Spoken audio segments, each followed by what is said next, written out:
अस्सलाम वालेकुम दोस्तों, वर्डप्रेस कोर्स के दूसरे लेसन में आपको खुश आमदीद कहता हूँ। पहले लेसन में हमने जस्ट वर्डप्रेस का इंट्रोडक्शन किया था कि वर्डप्रेस क्या है और किस तरीके से काम करता है। आज के लेसन में हम वर्डप्रेस इंस्टॉलेशन के ऊपर बात करेंगे कि वर्डप्रेस किस तरीके से हम इंस्टॉल कर सकते हैं अपने पीसी में। तो इसके लिए ये रिक्वायरमेंट्स हैं। सबसे पहले हमें वैम्प सर्वर इंस्टॉल करना होगा। दोस्तों, आप जानते हैं कि वर्डप्रेस जो है एक पीएचपी स्क्रिप्ट है जो कि किसी भी सर्वर के बगैर हम इसे रन नहीं कर सकते। तो इसलिए हम अपने पीसी में वैम्प सर्वर इंस्टॉल करेंगे और इसके बाद वर्डप्रेस को सेटअप करेंगे ताकि हम अपनी जो वेबसाइट बनाने की प्रैक्टिस है वर्डप्रेस के अंदर रहते हुए हम आसानी से कर सकें। तो सबसे पहले हम बढ़ते हैं पहले स्टेप की जानिब, जो कि है इंस्टॉल वैम्प सर्वर। तो हम अपने ब्राउज़र पर आएंगे। यहाँ पर गूगल में जाके हमने टाइप करना है वैम्प सर्वर। तो ये जो पहला लिंक होगा वैम्प सर्वर डाउनलोड, इस पर आपने क्लिक कर देना है। क्लिक करने के बाद ये आपके सामने ये डाउनलोड लिंक है, आपने जस्ट इसको अपने पीसी में डाउनलोड करके इंस्टॉल कर लेना है। तो इंस्टॉलेशन के बाद आपके सामने ये इस तरह का आइकॉन शो होगा, आपने इसे डबल क्लिक करके रन कर देना है। तो दोस्तों, वैम्प सर्वर को रन करने के बाद आपके सामने इस तरह का रेड कलर का आइकॉन शो होगा। रेड कलर के बाद ये ऑरेंज होगा और ऑरेंज के बाद ये ग्रीन कलर में चेंज हो जाएगा। तो जब ग्रीन हो जाएगा तो इसका मतलब ये है कि ये अब प्रॉपर वर्किंग के लिए रेडी हो चुका है। जी, तो ये आपके सामने ये येलो हो चुका है। तो इसके बाद ये देखें ग्रीन हो गया है, अब ये प्रॉपर वर्किंग के लिए रेडी हो चुका है। तो अब हम जाते हैं अपने दूसरे स्टेप की जानिब, जो कि है डाउनलोड वर्डप्रेस सेटअप। तो वर्डप्रेस का जो लेटेस्ट वर्जन है आपने उसे डाउनलोड करने के लिए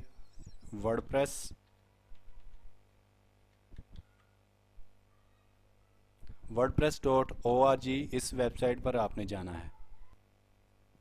तो ये आपके सामने वर्डप्रेस की जो ऑफिशियल वेबसाइट है ये ओपन हो जाएगी। आपने जस्ट यहाँ पर आकर गेट वर्डप्रेस इस पर क्लिक करना है और इसके बाद आपने डाउनलोड वर्डप्रेस, ये जो लेटेस्ट वर्जन है ये आपने अपने पीसी पर डाउनलोड कर लेना है। तो मैंने ऑलरेडी वर्डप्रेस का जो सेटअप है वो डाउनलोड करके रखा हुआ है। मैं अपने डाउनलोड फोल्डर में जाता हूँ। तो ये आपके सामने वर्डप्रेस का सेटअप मौजूद है जो कि 12.6 MB का है। तो जो नेक्स्ट स्टेप है वो है extract all files to www folder. तो इसके लिए आपने जिस भी डायरेक्टरी में वैम्प सर्वर को इंस्टॉल किया है आपने उस डायरेक्टरी में जाना है।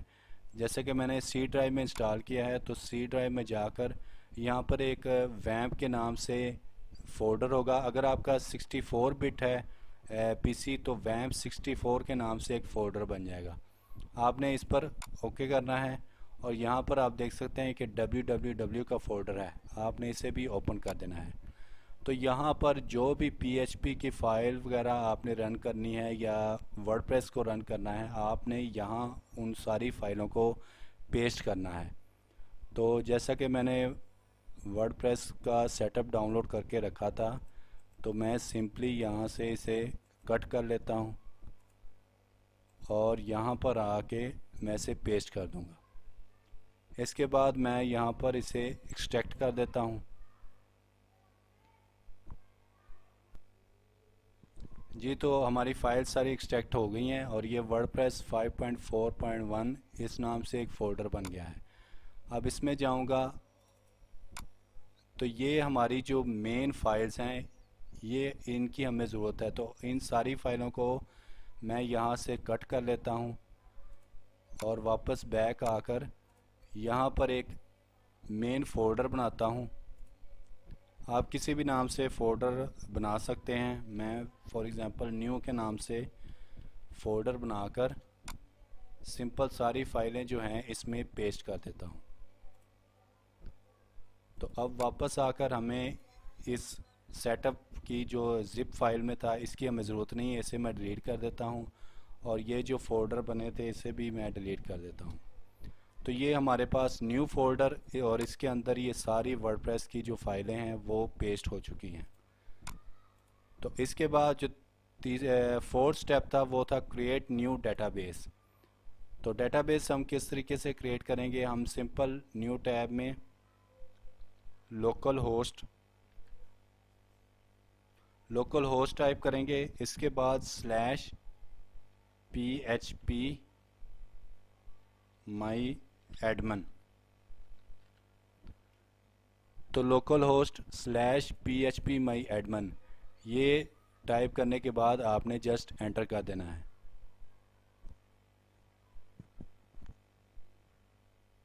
तो ये आपके सामने जो है बाय डिफ़ॉल्ट इसका जो लॉगिन पेज है वो शो हो जाएगा।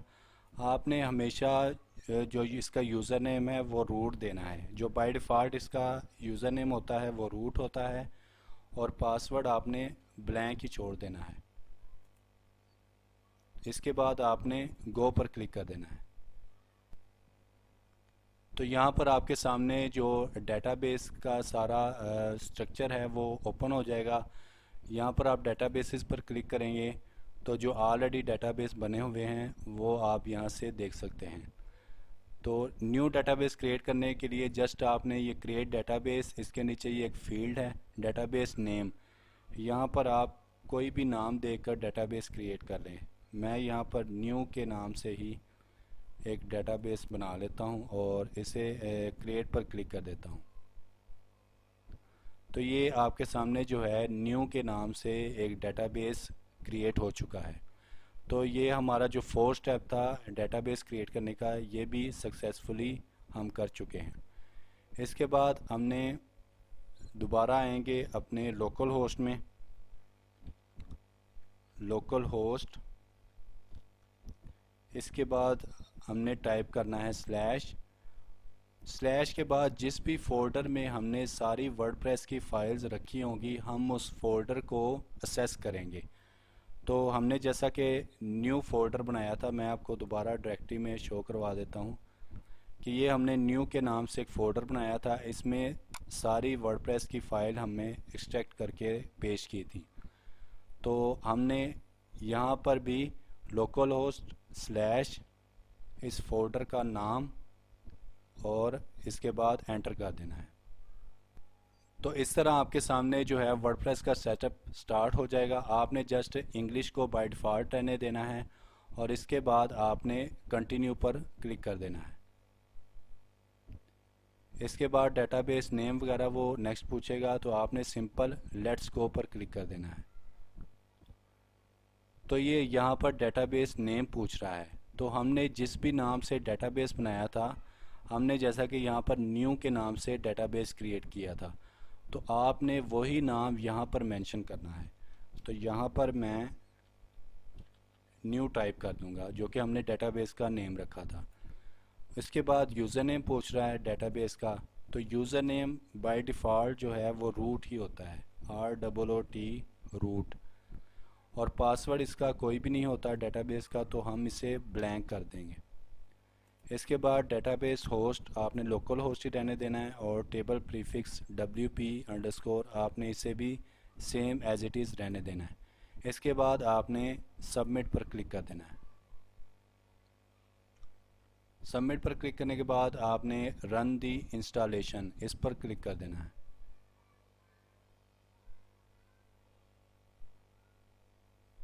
इसके बाद आपसे वो साइट का टाइटल पूछ रहा है कि आप टाइटल क्या रखना चाहते हैं। तो मैं जस्ट यहाँ पर डेमो वेबसाइट लिख देता हूँ।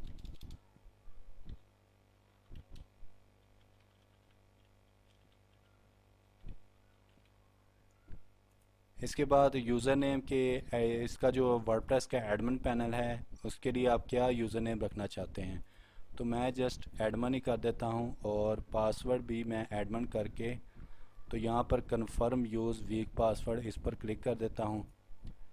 इसके बाद वो ईमेल मांगेगा, आप कोई भी ईमेल इसमें ऐड कर सकते हैं।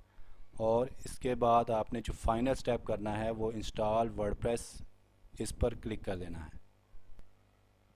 तो ये हमारा जो वर्डप्रेस का सेटअप है वो सक्सेसफुली इंस्टॉल हो चुका है। आपने जस्ट लॉगिन पर क्लिक करना है। तो जो भी हमने इसका यूज़र नेम और पासवर्ड दिया था सेटअप के दौरान, वही यहाँ पर हमने टाइप करना है, एडमिन एडमिन, और इस पर लॉगिन कर देना है। तो ये आपके सामने जो है वर्डप्रेस का एडमिन पैनल ये ओपन हो जाएगा। नेक्स्ट लेसन में हम इसके बारे में बात करेंगे कि इसमें हमें क्या क्या ऑप्शंस मिलती हैं। वर्डप्रेस जो डैशबोर्ड है इसके बारे में हम डिटेल से नेक्स्ट लेसन में बात करेंगे। तो वर्डप्रेस के जो एडमिन पैनल है उसको असेस करने के लिए हम जस्ट अपना लोकल होस्ट, इसके बाद जिस फोल्डर में हमारा वर्डप्रेस का सेटअप था उसका नाम, और स्लैश हमने wp-admin ये हम टाइप करेंगे तो वर्डप्रेस का जो है डैशबोर्ड ये ओपन हो जाएगा। अभी मैं लॉगिन हुआ हूँ, दोबारा मैं इसे लॉग आउट कर देता हूँ। तो इस तरह का जो है ना आपके सामने इसका लॉगिन पेज ओपन हो जाएगा। आपने जस्ट इसे लॉगिन कर देना है।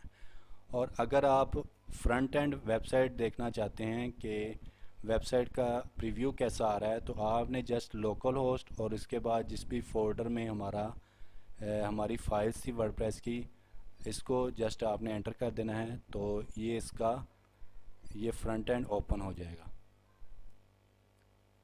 तो इस तरह की जो वेबसाइट है वो बाय डिफ़ॉल्ट इंस्टॉल होती है जब हम वर्डप्रेस इंस्टॉल करते हैं। तो नेक्स्ट लेसन में हम वर्डप्रेस के जो डैशबोर्ड है इसके बारे में डिटेल से बात करेंगे। तो अगर आप हमारे चैनल पर नए हैं और अभी तक सब्सक्राइब नहीं किया तो सब्सक्राइब कर लें ताकि आने वाली वीडियोस का नोटिफिकेशन आपको मिल सके। तो मिलते हैं नेक्स्ट वीडियो में। अल्लाह हाफिज़।